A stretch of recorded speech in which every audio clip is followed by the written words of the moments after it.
What happens when you combine a European motorcycle tour with track time at a MotoGP circuit? Well, you get the kind of experience that Cat MacLeod has been spending the last 14 years perfecting through his travel company, LeoVince Escapes. Cat's life story kind of reads like a movie, since he started riding at age 11 when AMA Motorcycle Hall of Famer Gunnar Lindstrom invited the horse ranch kid next door to climb off the fence and onto a motorcycle. Needless to say, Cat was hooked. After earning an MBA, Cat turned his lifelong passion for motorcycles into a career, working as a marketer and brand manager for companies like Bel-Ray, BikeBandit, and more. But a trip through Europe planted a seed for Cat to combine his passions of motorcycling and international travel. So he decided to create tours for skilled riders who enjoy challenging roads and the chance to ride legendary racetracks. Since then, Cat has ridden 12 MotoGP circuits, from Mugello and Catalunya to Phillip Island and Portimão, while helping guests experience the roads, food, scenery, and culture surrounding them just like a local. This is Cat MacLeod. I'm your host, Mark Long, and you're listening to Driven to Ride. All right, Cat MacLeod, you are on Driven to Ride. Thanks for being here. We appreciate you. It's taking some time to talk to us. Yep. Well, hello from Brno. Yeah, you are on location. You are overseas in Europe at the moment and enjoying your life, which is awesome. Well, I don't know. You know anybody with kids? It's kind of like that. You know, yeah, we have issues sometimes on tour. We call those cucumbers. My old friend Enrico Grassi, who was a 7th generation Roman, he used to say, as soon as the tour starts, the air becomes filled with invisible flying cucumbers. And you never know when one of those cucumbers will go, okay, and it's our job to turn cucumbers into pickles. And I love pickles. Well, that's I think probably the most unique segue I've had on the show. It's kind of a lead into. I could go all day, man. Well, let's jump right into it because you've kind of led us there. Yes, there it is. There we go. Yeah. The Pickle Squadron. What is your in your own words? What do most people know you for? What's your claim to fame? Well, hopefully when I release my book, that'll be the claim to fame. I'll get my 15 minutes of fame. Hopefully, we'll see how that works out. Mostly right now, I'm known for doing tours with track time. That's just my thing. I've been doing it for 14 years. I've ridden 12 MotoGP circuits, which is awesome. I can't wait to dive into all that. What is the name of the travel and company that you run? LeoVince Escapes. I just want to make sure people know where they can find you if they're that excited, because sure. It's LeoVinceEscapes.com. I've never heard of anybody doing touring and track days all at the same time in the same trip. So I'm pretty stoked to get into that. But I want to go to the beginning. How did you even get into motorcycling in the first place? This is Red 5. I'm going in. Star Wars, huh? Yeah, my next door neighbors showed up when I was 11, and I was taught how to ride by Gunnar Lindstrom. Okay. AMA Hall of Famer, used to ride for dirt bike, brilliant engineer, speaks 5 languages. Yeah, he was pretty much my dad. Wow. How did you get? Were you guys neighbors, or what's the story behind that? Yeah, they moved in next door. I see. No, I'm a horse soldier, through and through. My mom was a horse trainer. I grew up, raised on a horse ranch, and I look over and I'm like, that looks like fun. Yeah. So he finally said, we're tired of watching you sit on the fence and watch us go by. So come on, we'll teach you how to ride. Yeah. Were you hooked right from the start? Yeah. What? Absolutely. What was it about, especially like coming from an equestrian kind of background? What was it about motorcycles that took off for you?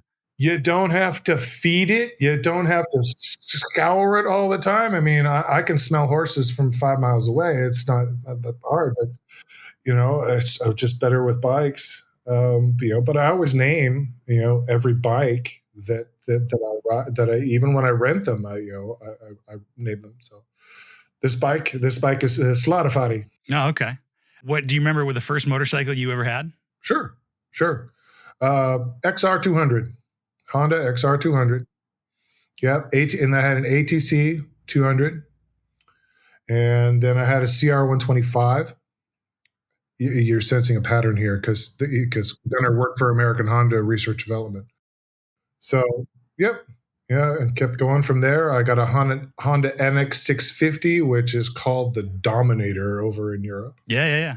Okay, so yeah, so you've had a pattern there, and you've had quite a few bikes. And if I did my research right, you also were in the motorcycle industry for quite a while. Well, I mean, technically, I still am. Sure. I was a brand manager for Bel-Ray. I worked at BikeBandit, as a marketing manager.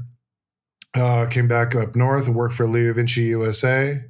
And then after that, I'm like, let's be my own boss.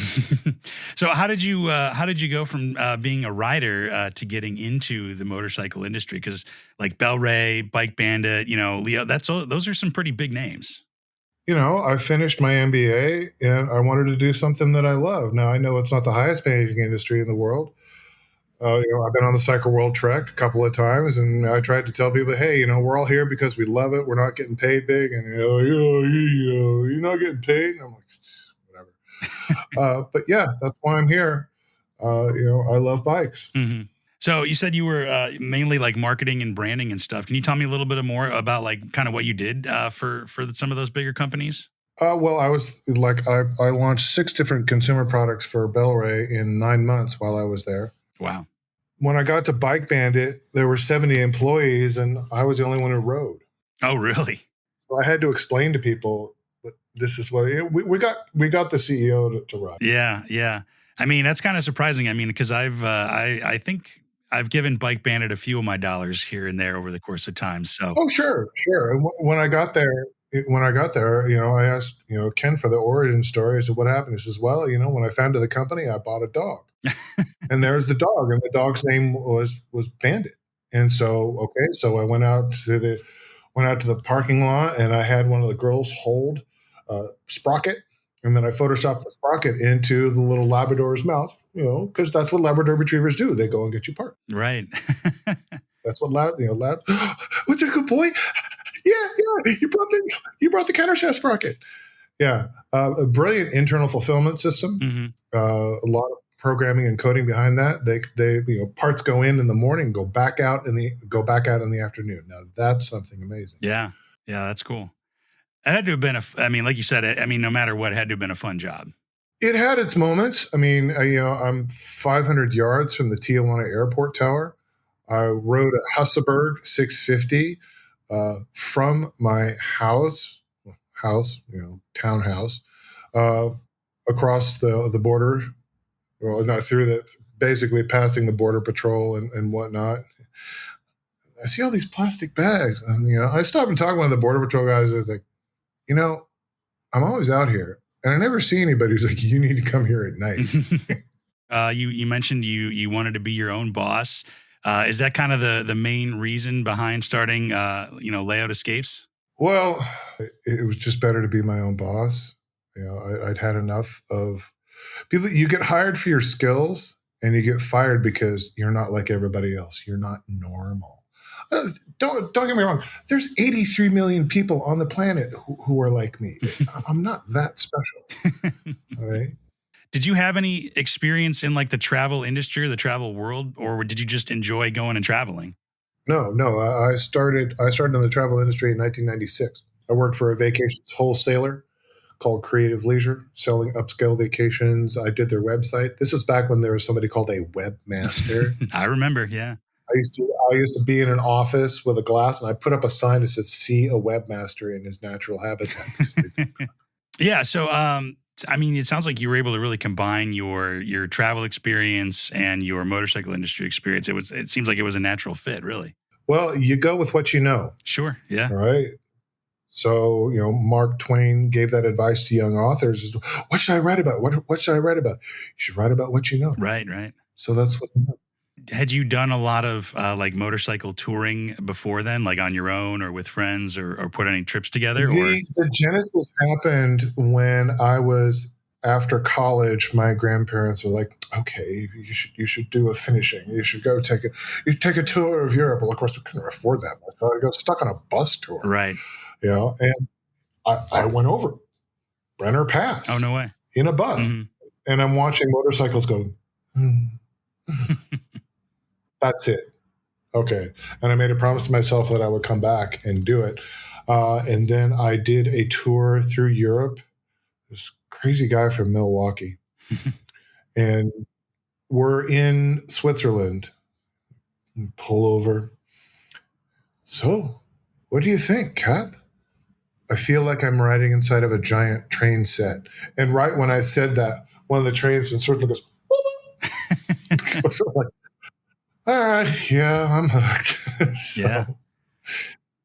So, I mean, I know the guys, I know the guys from Compass. I know the guys from MotoQuest. Mm-hmm. I mean, guys from Edelweiss. Everyone's like, can I be a guide on your tours? Because our clients are so slow.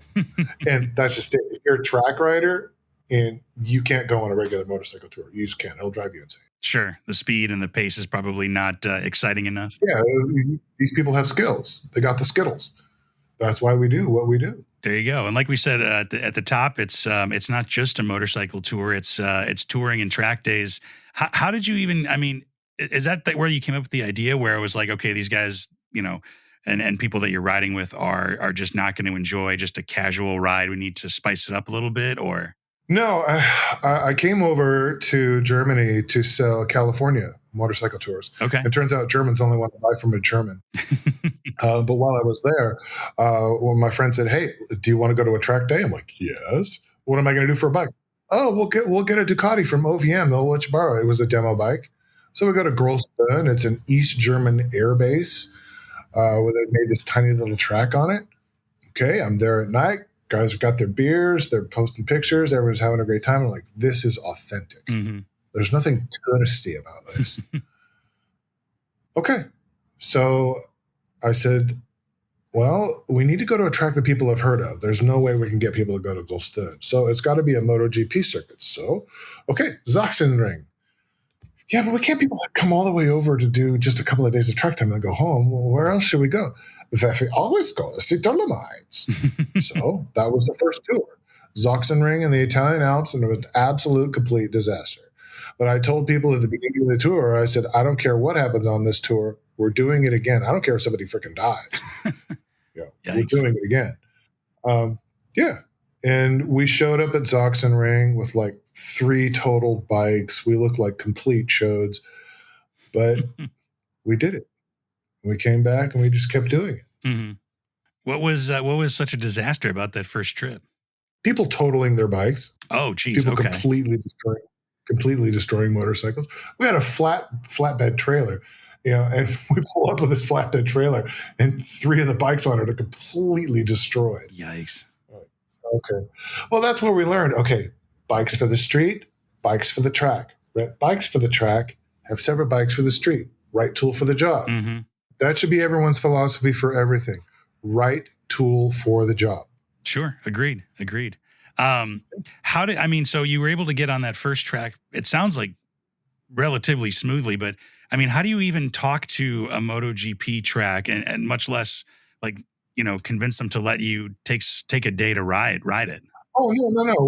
We go with other track day providers. Gotcha. Okay. Yeah, we partner with other track day providers. We rent bikes. We get there. The bikes are there for us. Mechanics are there waiting for us. Slicks, warmers, all ready to go. People to train my clients who know these circuits, who've ridden them thousands of laps and can, like the waterfall at Sachsenring. Your front end gets light because you're just going down so fast. I saw that you were recently at Mugello. I was there 2 years ago watching MotoGP, and I thought that would be a super cool track to ride. I mean, and you're in a beautiful area. I mean, it's a dance. Mm-hmm. It's 1, 2, 1, 2, sweep, twirl it around. Yeah. 1, 2, sweep. You're just doing the tango. It sounds like you've ridden Mugello a couple of times. Yeah, probably about 10 times now. It's getting hard to keep track. Well, let's do a quick overview because I know we kind of glazed over it. I mean, obviously, what you offer is what's on the tin. It's an awesome motorcycle tour with some awesome track days. And then we also offer the Tripinar. It's a 1 week long program, just street riding, because not everyone is a track rider, but we still offer the same training on the road, and training on the, road riding is harder. There's more obstacles, there's dogs, there's gravel, there's buses. These are things you have to watch out for. But these skills transfer, they apply. Trail braking, using your engine braking. When do you get on the throttle? Vision exercises. It's all the same. Yeah, the skills on the track translate to the skills on the road for sure. So, but can you give me like an overview of the touring and track kind of trip that you offer? Sure. It's usually about 12 days long, and we arrive. We try to time the tour so that it's good for travel dates for people coming in on airfare. We want people to have a couple of extra days before or after if they want. I know airfare. I work for a company doing multi-stop international airfare called Airtrex. So we get folks in, adjusted to the time zone. I don't get jet lag anymore. Oh, really? It's weirdos. I've done so much travel now that it doesn't affect me. But other people do. They're like, oh God, and I can't sleep on planes very much. But okay, you've arrived. Here are the things you can do. Walk off that jet lag. Here are the places to go get snacks. Here's the places to get great food. You want your schnitzel in Munich? This is where you get your schnitzel. Take the subway into town. Be a local. Travel like a local. Laugh with the locals. Eat like a local. Learn some local phrases. Yeah, that is the same for the track and tour as well as for the trip and R. And it's always 3 days of track time. We did have one that had 4. That was just a special thing, but that's because that's what the provider put on. So we did 4 days there. That was in Portimão. And we arrived there and we did track time in Portimão just before MotoGP. So all the gear's coming in, all the engines are coming in. The mechanics are just starting to get in. We were staying in the same hotel that Team Yamaha was going to use. So we left behind a few trinkets and gifts for come on. That's super cool. So Portimão is the most incredible facility I've seen for any of the track. I still got some tracks to go. There's 22 on the calendar. Right. Yeah. So Brno in Czech Republic. That was my 10th tour. So So you guaranteed at least a couple of days, 3 days of track time, and then touring around probably some of the best roads in Europe around the MotoGP race. And since these people have the skills, we can take them on the tour. The standard motorcycle tour can't take people on the fun roads. They have to take the bus route. Oh, really? Yeah, because their customers don't have the skills. So we take them where tour buses fear to tread, where regular motorcycle tours can't go. Interesting.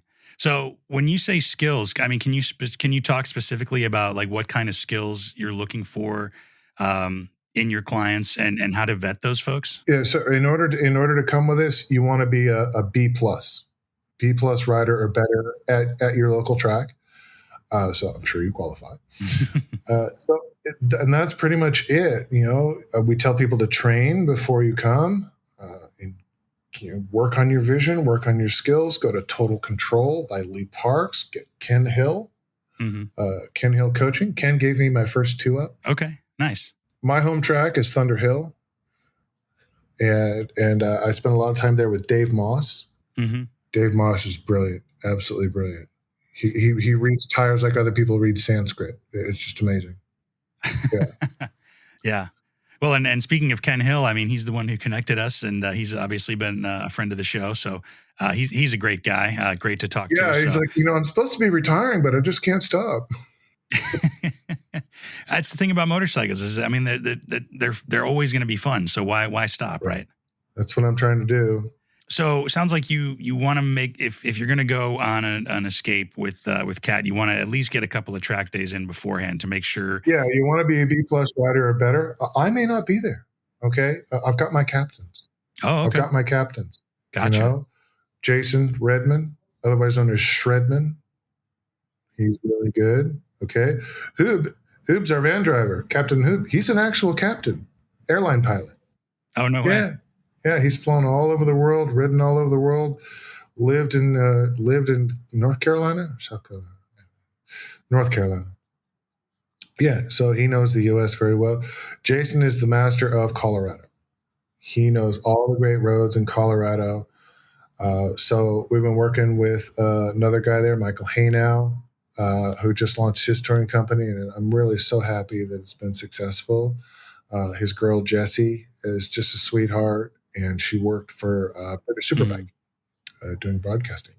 Oh, wow. Okay. Yeah. So it's your track family is out there. You just haven't met them yet. Mm-hmm. You know, this is front end chatter. I was so happy when I had front end chatter. The first time I came in, I asked Dave Moss, do I have front end chatter? He's like, yep. Yes. I love it. Yeah. So actually, speaking of significant others, I believe you were not alone in this endeavor that you. No, operations manager is Mouse. Operations manager is Mouse. She runs ops. That's what we call it. Okay. Okay. You know, and I, you know, I can run ops too. You know, I've got my 3 screens right here, so I know exactly what's going on with everybody. Yep. So she sends out all the emails. She takes the booking, sends out the emails. She puts together these huge, long emails. I'm like, no one's going to read that much. So I try to shorten it up into videos or make it shorter. But there are some people who read every single word. And they're so thankful that they read every single word, because when they arrive, they're like, okay, yep, we take the S8 to the U2 at Feldbalking. Then we get down to Munich. You know, we don't need to take no cab. Yeah. Yeah, I would be one of those people that reads every single word, because I would not want to be dragging everybody behind or missing a bus or anything like that. So I totally get it. No, I mean, when you're doing the track and tour, you should probably take a cab, because you've got your track gear. We tell you put your track gear in one bag, put your hotel gear in another. The van will only pull out your hotel bag, leave the track gear inside. Does your wife ride at all? Does she go on these trips at all, or no? No, she is the passenger. Listen to the song by Susie and the Banshees. I am the passenger. Yeah. She's most famous for her camera shot where she does this. She doesn't even need to look. She's like, yep, got the shot. Bam. Wow. That's cool. Yeah. Has she done like a 2-up ride with you on the track before? No, I sent her out with Troy Corser. I'm too big. Fair enough. Yeah. I'm too big. So they have those bikes that are set up for 2-up, and I sent her out with Troy Corser a couple of times. There you go. Well, it's probably a good way to enjoy it without having to worry too much about maneuvering the track. You're just literally along for the ride. I wanted to feel it. Yeah, I wanted to go faster than I'm going. So do it. Yeah, I mean, Scott Russell used to do 2-ups as well. Best piece of advice I ever got from Scott Russell, we had him on tour, was going into the turn, elbow up, and exhale on turn entry. Because people come in with their triceps are all sore because they're like, no. And man, he is a great spokesman. Absolutely hilarious. Good, great guy. I miss hanging out with Scott. Yeah. I mean, it sounds like you've learned a lot about track riding and just high performance riding just from experience, just from doing these trips. No, the best compliment I ever got was from Scott Russell. We were at the top of Paso Gyal. I said, you having a good time, Scott? You oh, man, between you, me, and the fence posts, you're the best tour guide I've ever had. I'm like, yeah, it's just, it was the best compliment I ever got. Yeah. Because, I mean, it definitely is a unique proposition, and it seems like it's, again, like we've talked about, higher skill level and kind of a little more expectation. Going back to all the different tracks that you've ridden, do you have one that, you keep coming back to, or that stands out kind of above the rest? Well, my favorite turn is the Southern Loop on Phillip Island. I try to double apex it and throttle out into Stoner Curve. That lets you know who Casey Stoner is. He's freaking throttle wide open. Yeah, that's a sketchy turn. And you got to watch out for geese. I know he like headbutted a seagull, but and entered a goose. Yeah, guy came back into the paddock, and he's about to roll into one of the pit boxes. The guy's like, They hit him with a hose. He was covered with goose Oh, feathers. jeez. Yeah, yeah. You got to watch out for wallabies, but you have the smell of the sea air as you go down the the track and whatnot. So I hope they keep using Phillip Island, and the local town cows is great. I love cows. Local wild animal park. Well, with all the time you spend in Europe and across the world, have you done any tours in the U.S.? Yes, yeah. We've done California tours. Tours with Laguna Seca.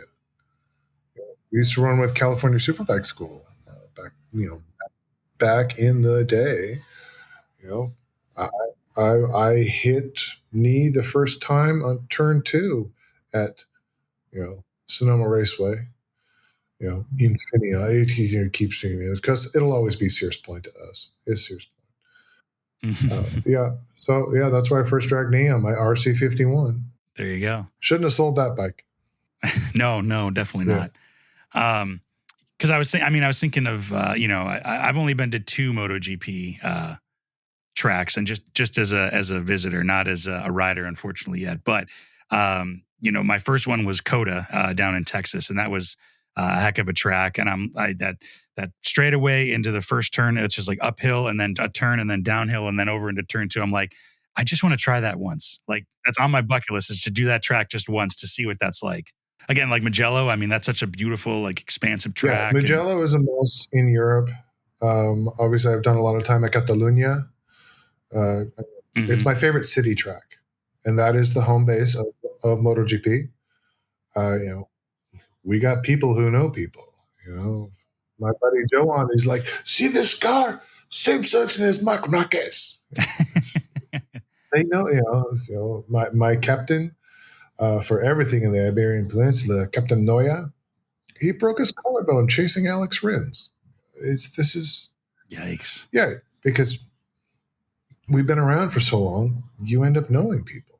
Yeah, and that's kind of the cool thing about the motorcycle world that I've discovered, is that it's not as big as you'd think, and a lot of people know a lot of other people. And as long as you're cool, everybody else is pretty cool. So I can only imagine being able to cross the pond and go over to Europe and kind of get into that motorcycle world. It has to be even cooler. Yeah, but your track family is all over the world, and so they're just waiting for you. Well, with all of your like touring and traveling experience, 2 questions really kind of into one.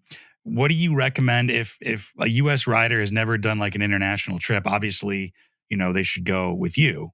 But if maybe they're flying solo, or maybe they're already going to Europe with their family and want to experience a day just riding, do you have a place or a region or anything like that you recommend U.S. riders go kind of more than anywhere else? Well, it really depends on when you go.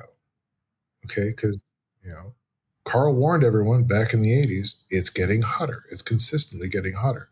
So you got to pick your moment, pick the right place, try to evaluate how you can handle heat. I can't handle the heat at all. No, I'm whiter than scared milk. So Spain is wonderful. For your more skilled riders, really skilled riders, Slovenia. The Julian Alps, suddenly KTM makes sense. Short wheelbase, just an engine, really tight, really sketchy, very dangerous. Spain probably offers the widest array of roads between easy, smooth curves, or you want to do tight twisties.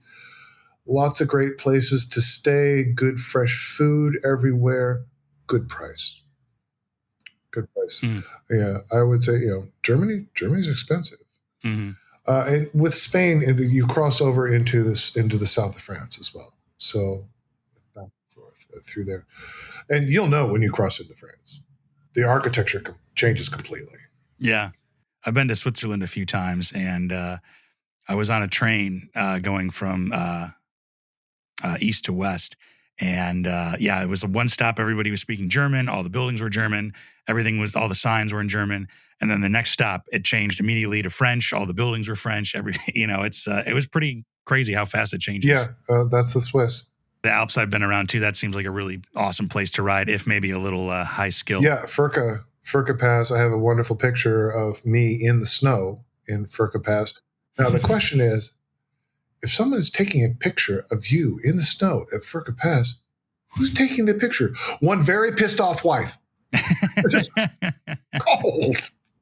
Yeah. If you're in the valley and it's misting in the valley, don't go up because you're just going into ice and snow. Yeah. But we made it. Didn't crash. Yeah. And that's what I've heard called fun number 2, where it's terrible in the moment, but when you look back on it and you made it through no problem, it's enjoyable. Yeah, I've done Norway. Yeah, Polstigen, Lofoten Islands.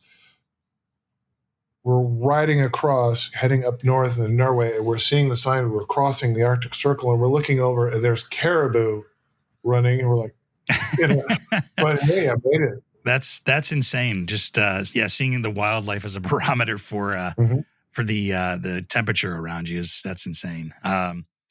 If you have any tips, just in general for somebody doing a tour in Europe, no matter maybe where they are, do you have any kind of tips or advice for taking a solo tour, maybe, or even just taking a day to rent a motorcycle and go for a ride?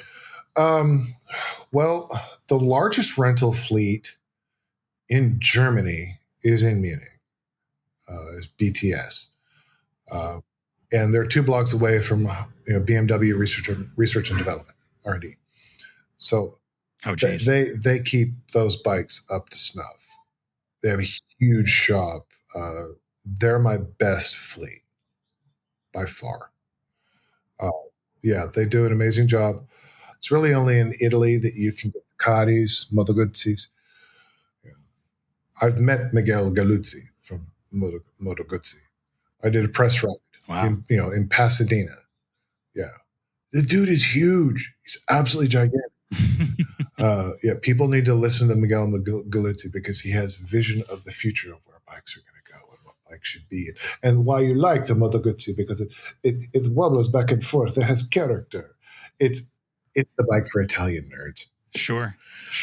But, my favorite is still the V4S, the Ducati Multistrada V4S. I have one sitting in the garage right now. It's called Varico, named after Enrico, who taught me to ride in Italy. Sounds like, you really can't go wrong. It's just maybe do your research and see where you're going. And yeah, you can, because, there's some people that we've used and we're like, you guys don't maintain your bikes. And then when we call you on it, you get angry.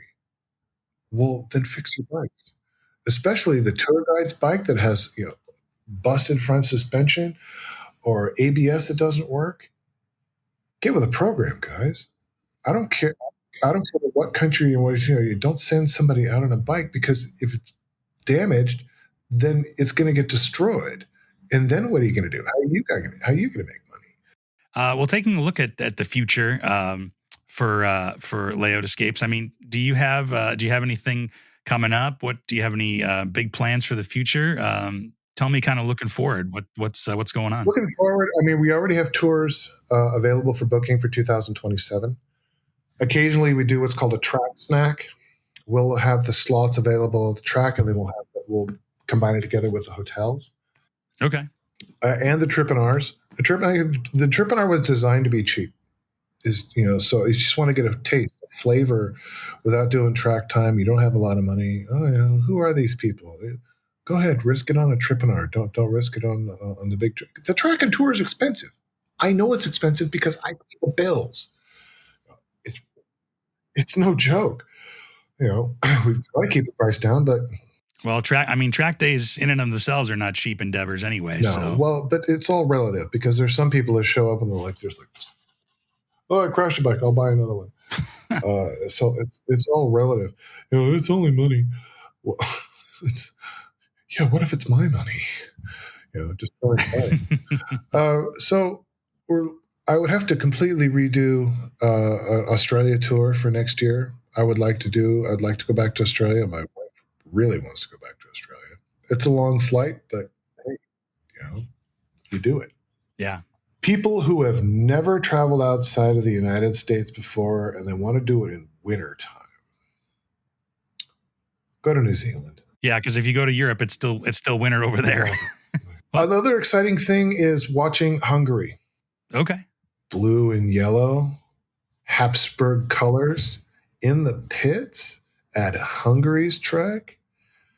This meant a lot to people. Vienna is like New York City. Vienna is, if you're in the Eastern Bloc area and you want to make it big, you go to the big city, you go to Vienna, the place where they invented coffee houses. Yeah. So, well, I'll be looking at that, but again, I have to choose the right suppliers and do that properly. But we'll see what happens there. So that's an exciting possibility. That's maybe a 2028. I have to see where my vendors go. But we're seeing some of our vendors grow in size to where they're running multiple events at the same time. I really would like to do Le Mans. I would really like to do Assen. Chances are we do Assen before we do Le Mans. The problem with Assen is there's no place to ride. Okay. Assen is, the Netherlands are flat. I've been there. Yeah. There's a reason they've been running their railroads, their trains on solar and wind power for the past 10 years. It's flat. It's very easy to do. Being from outside Chicago, I can appreciate that. There's not a lot of altitude gain or loss around here. I've been to Chicago in the winter. Oh, yeah, the worst time to come. Yeah, I did the IMS shows for a while. It sounds like, there's a lot of exciting things coming up. Where do we, before we close out here, where do we keep track of everything that you're up to and what's coming up next? And if people want to book a trip? Yeah, yes, of course. LEOD escapes.com. We use WeTravel as our back-end booking, as our booking engine, because it's more secure. We don't have to as much merchant fees. You can hook into a bank account, so we don't have to pay credit card fees. It's better for everybody. You can do automatic. We take payments. You can set yours up to accept donations. We've had people do honeymoons. We've had people get married on tour. Oh, wow. Yeah, we've had celebrities. We've had fashion models. Yeah. As soon as you put on a helmet, nobody knows who you are. Well, one last question before we close out, Kat. You've been doing this forever. You've been riding forever. What is it about motorcycles and touring that still does it for you? The open air, the smells, the sounds. I talk to people from all over the world. I've talked to Palestinian terrorists. I've talked to Senegalese war criminals. I've talked to just lovely families. The guiding light, the future. I'm trying to bring people forward, and just do good wherever I can go. I want to get off this rock. I want to retire on the moon. Well, you never know. So you could be the first guy to ride a motorcycle on the moon. Well, somebody's already driven a car, so. Yeah. Well, Kat, thank you so much for the time. I appreciate it. We'll link to the site and everywhere, in the description, the show notes, so people can check you out. And I appreciate the time, man. Sure. No, thank you. Thanks for listening to Driven to Ride. Interact with us and check out full unedited conversations, photos, interviews, video interviews, plus other goodies on YouTube or Instagram at Driven to Ride Podcast. Or you can check us out at driventoridepodcast.com. And make sure you leave us a rating and review from wherever you get your podcasts, too. If you have an idea for an episode or a guest, or you want to invite us out on an adventure, email us, hello@driventoridepodcast.com. Driven to Ride is wholly owned by Flint Rock LLC, made possible with help from Matthew Miles, and written, hosted, and produced by me, Mark Long. We'll see you out there.